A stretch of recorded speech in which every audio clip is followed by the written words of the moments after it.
Kasako Media, tunaangazia maisha, tunaandika kesho. Hiyo ndio ilani yetu inahusu uchumi. Tunataka uchumi jumuishi, tunaita uchumi ambao unamfanya kila mtu wa Singida na kila Mtanzania awe na nafasi ya mapato yake kufanya nini? Kuongezeka.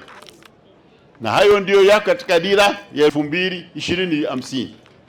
Lakini imeanza kutekelezwa na miezi miwili kuelekea huko ambako tungependa Tanzania ifike. Kwa hiyo ndugu zangu wa Singida, jambo ambalo naweza nikawaambia inaruhusu uchumi na ambalo nitawaambia na vijana, maana vijana ndio wanasema hamna kazi. Kwa upande wa kilimo cha alizeti, naomba wakulima wa alizeti waongeze uzalishaji, kwa sababu ndio msingi utakaosaidia uchumi wa Singida kuendelea kufanya nini? Kukua na wananchi kupata mapato. Lakini ninajua vile vile mmeanza kufanya majaribio ya kupanda korosho katika baadhi ya sehemu za Singida, na hali ya Singida ilivyo, korosho inaota kila mahali. Kwa ushauri wangu ni kwamba hatua kwa hatua, hata kila mkulima mmoja akipanda miche 3, 4, 5, utakuwa umepata zao kubwa la korosho, na utapata mapato yanayotokana nini? Na korosho. Na faida zake ni kwamba Singida itakuwa na zao la kudumu.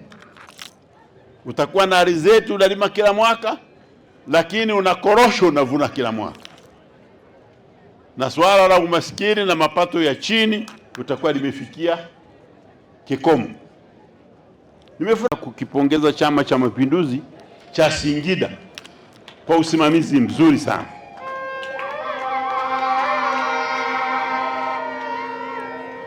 Katika ilani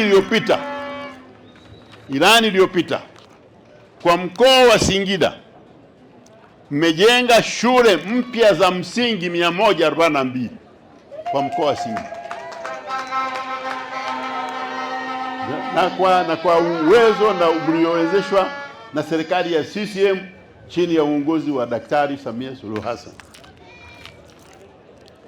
Madarasa mapya yaliyojengwa katika shule za msingi 1508 kwa miaka 5 iliyopita.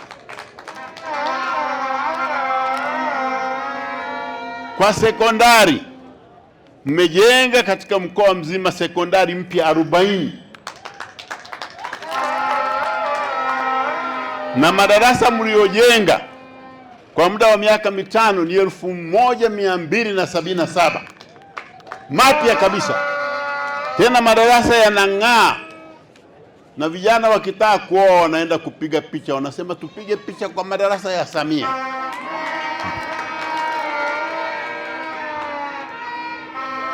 Hayo ni mafanikio makubwa ya utekelezaji wa ilani ya CCM.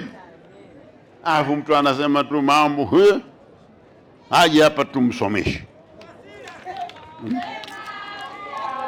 Kwenye afya tumejenga zahanati 73 katika mkoa wa Singida. Tumesogeza huduma karibu zaidi na wananchi. Tumejenga vituo vya afya 17 na tumejenga hospitali 10 katika mkoa mpya, na nyingine za zamani tumezirekebisha. Sasa wewe unasema miaka 5 tu tumefanya hayo, au unasema hamna kitu Lazima unahitaji daktari wa afya ya akili.